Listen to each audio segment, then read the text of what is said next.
विश्व का अर्थ है संसार या ब्रह्मांड। कर्मन का अर्थ है कर्ता या सृष्टिकर्ता। विश्वकर्मा इस शब्द का अर्थ है ब्रह्मांड के सृष्टिकर्ता। इस शब्द का अर्थ सब कुछ करने वाला या सर्वस्रष्टा भी होता है।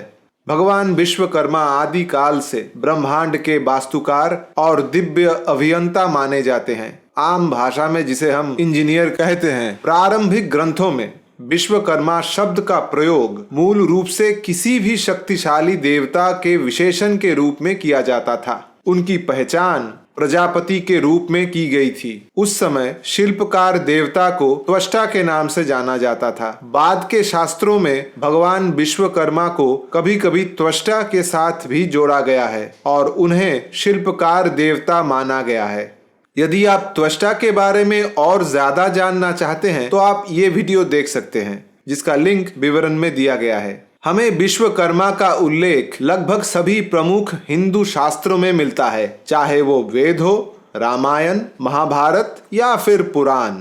वेदों में बताया गया है कि जब ब्रह्मांड की रचना हुई तो निराकार को आकार देने का काम भगवान विश्वकर्मा ने किया। निराकार से आकार की ओर बढ़ने के लिए एक इंजीनियर या वास्तुकार की आवश्यकता होती है। वो मुख्य देवता थे जिन्होंने आकाश और पृथ्वी को अलग किया। उन्होंने पृथ्वी को 7 द्वीपों, महासागरों और पर्वतों में विभाजित किया। पुराणों की कथाएं कहती है कि ब्रह्मांड के सबसे शक्तिशाली अस्त्र शस्त्र भी उन्हीं के हाथों से बने।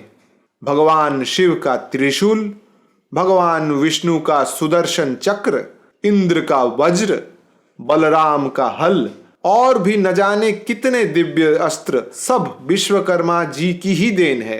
यानी जब भी इस संसार में किसी रूप की आवश्यकता पड़ी, एक विश्वकर्मा की जरूरत हमेशा रही। अब उनके परिवार की ओर चलते हैं। उनके परिवार का अध्ययन करते समय पाया गया कि अलग अलग शास्त्रों में उनके बारे में भिन्न भिन्न व्याख्याएं मिलती है। यहाँ हम उनमें से कुछ को प्रस्तुत करने का प्रयास कर रहे हैं। महाभारत के अनुसार विश्वकर्मा प्रभास, जो कि 8 वसुओं में से एक हैं, और वरस्त्री, जो देवगुरु बृहस्पति की बहन थी, इन दोनों के पुत्र थे। विष्णु पुराण में भी इन्हीं माता पिता यानी प्रभास और वरस्त्री का उल्लेख मिलता है। यहाँ विश्वकर्मा के 4 पुत्र बताए गए हैं: अजैकपाद, अहिर्बुध्य, त्वष्टा और रुद्र। त्वष्टा का एक पुत्र था जिसका नाम था विश्वरूप। भगवत पुराण के अनुसार दक्ष ने असिकनी से विवाह किया और उनसे 60 पुत्रियां उत्पन्न हुई। वसु उन्हीं में से एक थी। वसु का विवाह धर्म से हुआ और उनसे कई संतानें हुई। उन्हीं में से एक पुत्र का नाम वसु भी था। विश्वकर्मा इसी वसु और अंगिरसी के पुत्र माने गए हैं। विश्वकर्मा का विवाह कृति से हुआ, जिनके गर्भ से चाक्षुष मनु का जन्म हुआ। चाक्षुष मनु के 2 पुत्र हुए, विश्वदेव और साध्यगण।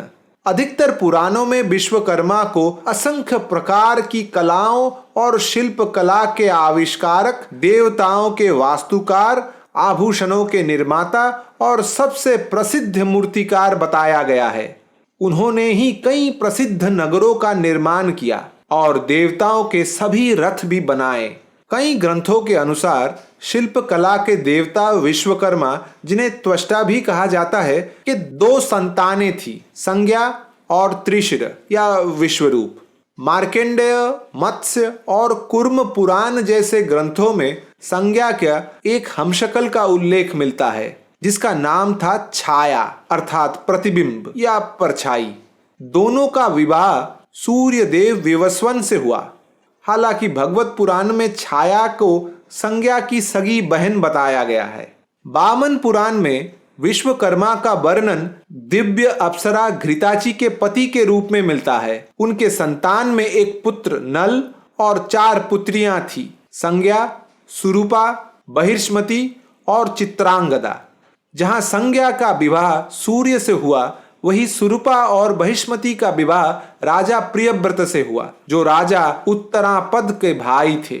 चित्रांगदा को राजा सुदेव के पुत्र राजकुमार सुरथ से प्रेम हो गया, लेकिन विश्वकर्मा के श्राप के कारण वे विवाह नहीं कर सके। हमने थोड़ी देर पहले नल का नाम लिया। ये नल वही थे जिन्होंने भगवान राम की मदद समुद्र पर सेतु बनाने में की थी ताकि वे लंका तक पहुंच सके। एक अन्य कथा में कहा गया है कि घृताची और विश्वकर्मा के 5 या 7 पुत्र थे। मनु, मय, त्वष्टा, शिल्पी, विश्वज्ञ, नल और नील। सामान्यतः विश्वकर्मा को 2 प्रकार के रूपों में चित्रित किया जाता है। पहले रूप में उन्हें एक वृद्ध और ज्ञानी पुरुष के रूप में दिखाया जाता है जिनकी सफेद दाढ़ी होती है।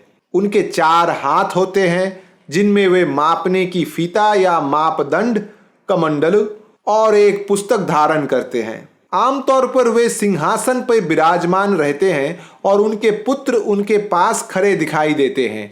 इस रूप में उनका वाहन राजहंस है जो उनकी प्रजापति ब्रह्मा से निकटता को दर्शाता है। दूसरे रूप में उन्हें एक युवा बलशाली पुरुष के रूप में दर्शाया जाता है जिनकी काली मूंछ होती है और उनके साथ पुत्र नहीं होते। इस रूप में उनका वाहन हाथी है जो उनकी इंद्र या बृहस्पति से निकटता का प्रतीक है। विश्वकर्मा पूजा भाद्र मास के अंतिम दिन मनाई जाती है।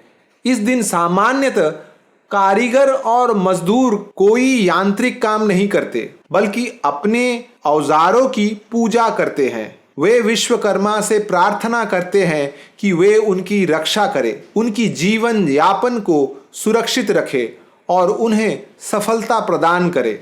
विशेष रूप से विश्वकर्मा समुदाय का 5 वर्ग बढ़ई, लोहार, कास्यकार, सुवर्णकार और राजमिस्त्री इस शुभ दिन को अपने आराध्य देव की पूजा के रूप में बड़े श्रद्धा और उत्साह से मनाते हैं।